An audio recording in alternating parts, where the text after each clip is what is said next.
막히는 출근길 뉴스엔 급행열차를 타라. 헬마 뉴스. 네, 답답한 출근길 진짜 뉴스를 시원하게 뚫어드리는 헬마 뉴스. 오늘도 헬마우스 임경빈 작가와 함께하겠습니다. 작가님 안녕하세요. 안녕하세요, 헬마우스입니다. 네, 아침에 표정이 재밌습니다. 이렇게 허를 한번 찌르고 시작하죠. 예. 네, 자, 첫 번째 소식은 뭡니까? 첫 번째 소식은 오랜만에 제가 이제 반가운 소식을 좀 가져왔습니다. 오, 반가운 소식도 할 줄 압니까? 네, 저도 즐거운 소식을 많이 전해드리고 싶은데 오늘은 영화 기생충과 관련된 소식입니다. 네. 어제 이제 많이들 보셨을 텐데요. 골든글로브 시상식에서 외국어 영화상을 수상을 했습니다. 와, 진짜 대단하지 않습니까? 예, 그러니까요. 이게 이제 그 아카데미상하고 더불어서 그 미국 양대 영화상으로 꼽히는데, 네. 한국 영화가 상을 받은 거는 이번이 처음이고요. 그동안은 외국어 영화상 후보로 이제 강력한 경쟁자로 꼽혔던 그 스페인의 페드로 알모도바르 감독, 네. 그 페인 앤 글로리를 제치고 이제 외국어 영화상을 받았습니다. 골든글로브는 흔히 아카데미상의 이제 전초전이다. 그렇죠. 이렇게 불리는데요. 이로써 이제 기생충이 아카데미 시상식에서도 상당히 좀 성원전을 할 수 있을 것 같다. 그런 관심이 높아지고 있습니다. 네, 물론 이제 저는 이제 개인적으로는 네. 골든글로브면은 아무래도 각본상이나 뭐 감독상 정도로 받을 수 있지 않을까. 뭐 이런 기대도 했었는데, 골든글로브가 약간 인심이 짜다. 이런 걸 느꼈습니다. 그래도 외국어 영화상을 받은 건 대단한 거예요. 그럼요, 예.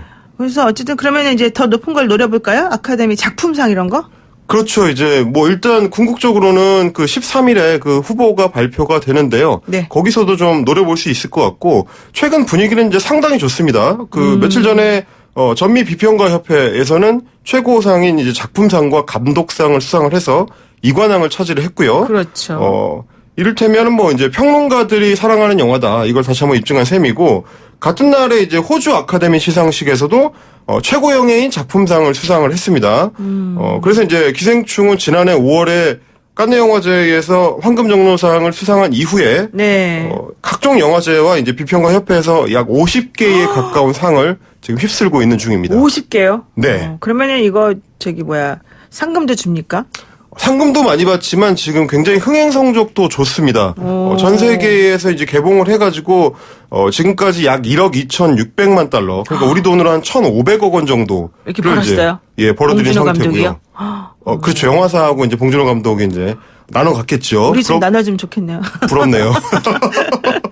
북미에서도 지금 2,390만 달러니까 우리 돈으로 약 한 280억 원 정도 되는데요. 네. 어제 봉준호 감독이 이제 골든글러브 수상 소감에서 굉장히 인상적인 얘기를 했습니다. 네. 우리는 하나의 언어를 쓴다. 영화라는 언어다라는 말을 하면서 네. 1인치짜리 자막의 장벽을 넘어서면 훨씬 더 많은 영화를 만날 수 있다. 이런 얘기를 해가지고 이제 환호를 받았는데, 네. 이거는 사실 이제 영미권 그 관객들, 이제 특히 이제 미국 관객들이 굉장히 좀 자막이 달려있는 외국 영화에 인색한 편인데요. 그렇죠. 읽기 불편하니까. 예, 네. 특히 이제 뭐 미국 사람들이 잘 그 자막 있는 영화를 안 본다는 얘기가 많은데, 어제 이제 그 얘기를 한 거고, 사실은 그만큼 한국인들이 연기하고 한국어로 연기한, 그리고 이제 한국적 정서를 담고 있는 기생충이 미국을 비롯한 이제 북미에서도 굉장히 흥행을 일으키고 있다.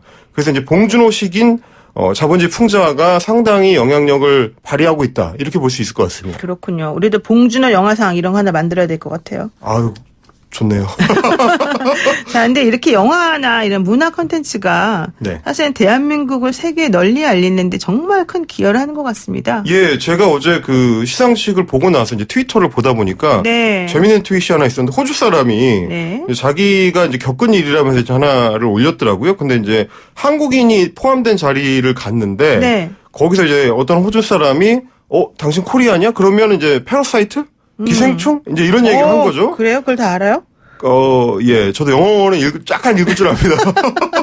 그러니까 이제 한국 사람, 그 자리에 참석한 한국 사람 입장에서는, 네. 호주 사람이 갑자기 그런 얘기를 하니까, 이게 동양인이 기생충이라는 얘기인가? 이거 신종 인종차별인가? 이제 이러면서 움찔하니까. 그렇죠, 그렇죠. 그 호주 사람이, 그게 아니고, 영화 기생충 나도 봤다. 내가 좋아한다. 이제 이런 얘기다라고 얘기를 했다고 합니다. 그만큼 지금 이제 뭐, 영미를 비롯한 전 세계에서 기생충 열풍이 뜨겁다. 이런 거 이제 보여주는 것 같습니다. 영화 제목은 기생충 말고 뭐 예쁘니 이런 걸로만. 코리안 뭐 이런 걸로. 네, 좋습니다. 어쨌든 중요한 건 이제 아카데미 시상식을 앞두고 분위기가 상당히 기생충 쪽에 유리하게 돌아가고 있다. 좋게 돌아가고 있다 이건데 중요한 건 이제 아카데미도 석권하겠냐 이거지 않습니까? 예, 지금 분위기는 말씀하신 대로 상당히 좀 올라와 있는 상황이고요. 네. 지금 분위기로 봐서는 이제 외국어 영화상은 뭐 물론이고 작품상이나 감독상 같은 어떤 주요 수상도 이제 기대해 볼 수 있을 것 같다 이런 상황인데 어제 이제 뉴욕 타임즈에서 이번 아카데미 후보들을 예측을 했습니다. 근데 특히 제가 이제 눈에 띈 게 여우 조연상 후보를 꼽은 거였는데 제시카. 예, 제시카를 비롯해서 그 영화 평론가 마놀라 다기스가 네. 후보를 5명을 꼽았는데 누구요? 그 중에 4명이 기생충에서 뽑았습니다. 그래서 장혜진, 조여정, 이정은, 박서담이 이제 후보로 꼽혔고 다른 평론가 앤서니 스콧 같은 경우도 5명 중에 3명을 기생충에서 뽑았습니다. 그만큼 지금 굉장히 주목을 받고 있는 상황이기 때문에 네네. 수상을 좀 기대해봐도 좋지 않을까. 그래요. 우리는 뭐 수상을 하든 안 하든 기쁘지만 그래도 수상하면 더 기쁠 것 같아요. 네네. 자, 그리고 두 번째 소식은 미국과 이란의 충돌 위기 소식이라고요? 예. 어제는 이제 제가 주로 이란하고 미국의 충돌 양상에 대해서 전해드렸는데 네. 오늘은 좀 우리의 곤란한 상황 위주로 전해드려야 될 것 그래요. 같습니다. 예. 우리가 수입하는 원유의 70%가 중동 지역에서 오고 그 중에서도 70%가 이란의 앞바다라고 할 수 있는 이제 호르무즈 해협을 지난다. 그렇죠. 이런 말씀을 두바이산 드렸는데 원유를 우리가 쓰잖아요. 네. 그렇죠. 그래서 이제 특히 그 이란 앞바다를 지나는 게 굉장히 신경이 쓰이는 대목인데 그래서 그동안은 우리가 호르무즈 지역에다가 이제 청해 부대를 투입을 하는 방안을 검토를 해왔었고요. 네. 어제 NSC가 열려서 이 이란 문제에 어떻게 대응할까 이거를 좀 청와대에서 깊이 고민을 한 것 같습니다. 그러니까 지금 일단 미국이 이렇게까지 갑작스럽게 드론으로 예. 그 타겟을 정확히 정해서 예. 샬레이마니를 공격한 것도 좀 배경이 뭔지 이상하긴 한데 예. 이제 문제는 그 후폭풍이겠죠. 그래서 샬레이마니 뭐 이란 쪽에서는 피해 보복을 하겠다 이런 네. 얘기하고 미국도 우리도 더 큰 보복하겠다 하는데 네. 우리가 대한민국이 여기에서 왜 껴있냐는 거예요. 우리는 사실은 뭐 미국의 요청이 제일 좀 신경 쓰이는 대목이죠. 동맹이라 그러면서 막 하라 그러는 거죠. 그렇죠. 예. 미국이 이제 지난해 6월부터 계속 자기네 이제 유조선이 공격을 받으니까 그 배후가 이제 이란이다 이런 얘기를 해왔었고 그러면서 한국을 비롯한 이제 동맹국들한테 민간 선박 보호가 필요하니까 당신들도 좀 그 호르무즈 해협에다가 힘을 좀 보태달라 공동 방위를 좀 해달라 이런 요청을 해왔는데 이게 사실 말이 공동방위지 그렇죠. 실제로는 이 해역에서 이란을 견제할 거니까 니네가 좀 협조를 해라 이런 얘기거든요. 그 앞에 나서서 자기네를 또 보호하라는 거 아니에요? 그렇죠. 어떻게 보면 이제 일종의 그 공동으로 이제 어깨를 걸고 이제 방패가 되자 이런 얘기인데 네. 우리 입장에서는 굉장히 신경이 쓰일 수밖에 없는 게 이제 이란이 그 이제 잠수함까지 보유한 그 강국이잖아요. 군사 강국이다 네, 보니까 군사죠. 그냥 뭐 이제 해역에다가 배를 보냈을 때 자칫하면 정면 대결이 될 수도 있고 그러면 우리는 공격당할 수도 있는 그런 위험을 무릅써야 되니까 굉장히 지금 전운이 감도면서 이제 우리도 좀 신중하게 검토를 하는 그런 방향으로 좀 전환하는 상황입니다. 사실 트럼프가 이렇게 공격을 하는 거는 좀 불법적이다라고 하는 게 세계 여론인데 여기에서 우리가 어떻게 해야지 조금 우리 장병들을 다치지 않게 하고 우리 실리를 챙길 수 있을까 이게 네. 문제인데 일본은 뭐 이미 보내기로 했잖아요. 처음부터. 예, 일본은 이제 작년 연말에 이미 결정을 했고요. 부지런한 나라입니다. 네, 쓸데없는 결정이라고 할 수는 없지만 하여튼 뭔가 좀 신중해야 될 때 급하게 결정하는 느낌이 좀 있긴 한데 네. 그러다 보니까 어제 이제 일본 야당 민주당하고 아사히 신문 같은 이제 진보 신문들도 그런 어떤 부분을 비판을 했습니다. 너무 서둘러서 결정을 하는 바람에 우리가 좀 진퇴양난에 빠진 거 아니냐 그렇죠. 이런 얘기가 나왔는데 그만큼 우리 청와대나 NSC에서는 조금 더 신중하게 접근을 하는 것 같습니다.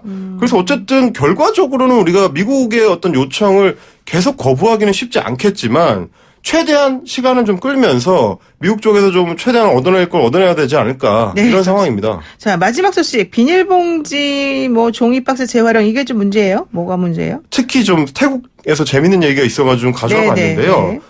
태국이 새해부터 비닐봉지 줄이기를 한다면서 그런 정책의 일환으로 이제 비닐봉지를 유해물질로 지정을 했습니다. 네. 그래서 이제 8개 민간 민영 그 공영 방송사에서 TV에 일회용 비닐봉지가 노출될 때 흐릿하게 처리하는 거예요. 이제 블러 처리라고 하죠. 정말 그 담배를 피울 때 그거를 흐릿하게 처리하는 것처럼 네. 비닐봉지를 흐릿하게 처리하는 그런 얘기는 처음 들어보지만 그런 방침을 이제 시행을 하기로 했습니다. 너무 오버 아닙니까?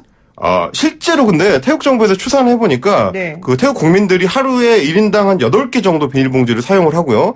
그거를 추산해보면 하루 평균 5억 개 정도를 쓴다는 그런 계산이 나옵니다. 그렇게 많이 써요? 엄청나게 쓰는 거죠. 그래서 이제 플라스틱 폐기물을 줄이는 일환으로 2022년까지 빨대나 뭐 컵, 음식 용기 이런 것도 퇴출을 하고 그러면서 이제 비닐봉지도 그 슈퍼마켓이나 편의점에서 제공을 중단하기로 했습니다. 그러면은 물건 같은 거 사면 어떻게 합니까? 봉지 안 담아가요? 예, 원래는 이제 그 각자 그 쇼핑백을 쓰거나 이제 뭐 천으로 된 쇼핑백을 쓰거나 아니면 뭐 이제 뭐 이게 개인용 장바구니를 사용을 해라 이런 얘기인데 마대자루를 갖고 다녀야 되나요?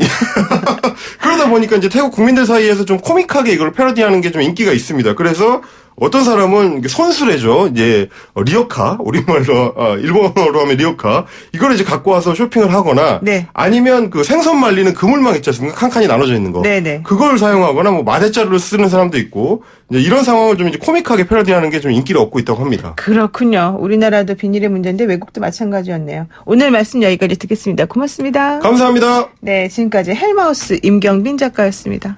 그렇습니다.